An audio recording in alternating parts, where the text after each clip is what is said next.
1820 में Hans Christian ऑस्टर्ड accidentally एक copper wire से जब करंट को फ्लो करवा रहे थे तो उसके साथ में नीचे ही एक मैग्नेटिक कंपास रखा हुआ था। जैसे ही उसमें से एक करंट फ्लो करने लगा तो ये जो मैग्नेटिक नीडल है नीचे वो डिफ्लेक्ट करने लगा। इसका मतलब क्या समझ में आया? ये जो मैग्नेटिक कंपास जो है वो हमेशा मैग्नेटिक फील्ड में ही डिफ्लेक्ट करता है। इससे ये समझ में आया कि जब कोई भी करंट किसी भी कंडक्टर से फ्लो करता है तो वो अपने अराउंड मैग्नेटिक फील्ड सेटअप करता है। इसी वजह से मैग्नेटिक कंपास डिफ्लेक्ट करने लगा। ये मैग्नेटिक फील्ड कैसा रहता है, इसके पहले लेक्चर में मैंने बता दिया कि ये मैग्नेटिक फील्ड कॉन्सेंट्रिक सर्कल का रहता है। जब कोई एक स्ट्रेट वायर से करंट फ्लो करता है तो उसमें मैग्नेटिक फील्ड एक कॉन्सेंट्रिक सर्कल बना हुआ रहता है। और जैसे ही अगर हम उसमें करंट के स्ट्रेंथ को जब हम बढ़ा देते हैं तो जब करंट का स्ट्रेंथ उसमें बढ़ाया तो मैग्नेटिक कंपास और ज़्यादा तेज़ी से डिफ्लेक्ट करने लगा। इसका मतलब ये समझ में आता है कि मैग्नेटिक फील्ड भी बढ़ गया। इलेक्ट्रिक करंट बढ़ाएंगे तो मैग्नेटिक फील्ड भी बढ़ेगा। अच्छा, अब जैसे मैग्नेटिक कंपास को मैंने अलग अलग पोजीशन में जब उसको रखा तो जब मैग्नेटिक कंपास वायर के नज़दीक गया, करंट के नज़दीक गया तो वो ज़्यादा तेज़ी से डिफ्लेक्ट करने लगा। जब दूर गया तो और उसका डिफ्लेक्शन का स्पीड जो है वो कम डिफ्लेक्ट करने लगा। इससे क्या समझ में आता है कि फील्ड जो है, मैग्नेटिक फील्ड जो सेटअप हुआ है वो जितना दूर जाएंगे वो वीक होने लगेगा।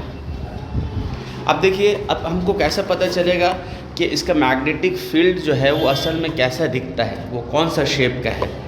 तो हमने क्या किया कि एक कार्डबोर्ड में से एक वायर को एक कार्डबोर्ड के बीच से उसको निकाला और वायर का करंट का डायरेक्शन जो है वो अपवर्ड है, नीचे से ऊपर के तरफ में है। और अब हम क्या करेंगे कि अलग अलग पोजीशन में मैग्नेटिक कंपास को रखेंगे।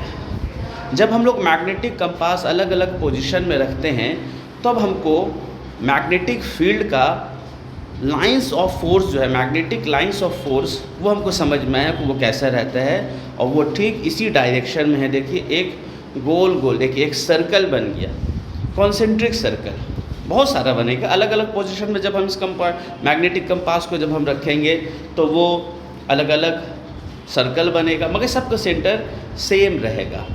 और मैग्नेटिक फील्ड का एक डायरेक्शन भी होता है, जैसे कि हम लोग यहाँ पर देख रहे थे कि एंटी क्लॉकवाइज हो रहा है। देखिए, अलग अलग पोजीशन में रखा तो एक कॉन्सेंट्रिक सर्कल बना। 3 नंबर पॉइंट में आ गया ये बात कि फील्ड लाइंस जो है, यानी कि मैग्नेटिक फील्ड जो है वो कॉन्सेंट्रिक सर्कल्स है। और हर पोजीशन में हम चाहे किसी भी पॉइंट में हम मैग्नेटिक कंपास को जब रखेंगे तो किसी भी पॉइंट में हम magnetic field, magnetic lines of force, magnetic field को हम पता करा सकते हैं। अगर करंट का डायरेक्शन को जब हम चेंज कर देंगे तो मैग्नेटिक फील्ड का भी डायरेक्शन चेंज हो जाएगा। अभी आप देखिए, अभी क्या हो गया है कि ये क्लॉकवाइज डायरेक्शन में फ्लो करने लग गया। पहले का शेप देखिएगा, पहले का एरो देखिए अलग है, अभी का एरो अलग है। अब देखिए, अब हमको पता करना है कि मैग्नेटिक लाइंस ऑफ फोर्स का डायरेक्शन, मैग्नेटिक फील्ड का डायरेक्शन कहाँ है। उसको एक तरीका है पता करने का, उसको कहते हैं राइट हैंड थंब रूल। ये राइट हैंड थंब रूल क्या चीज़ है?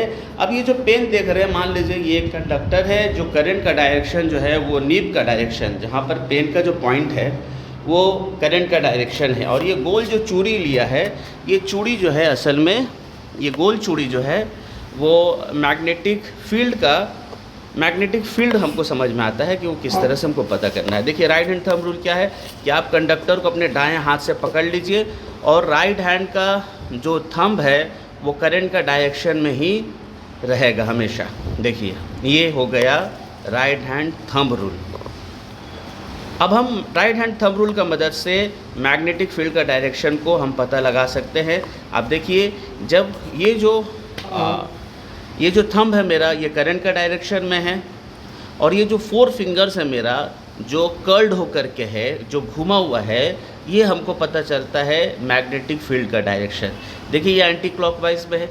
जब हम करंट का डायरेक्शन को चेंज कर देंगे, डाउनवर्ड जब हम कर देंगे, तब इसका मैग्नेटिक फील्ड का डायरेक्शन भी चेंज हो जाएगा।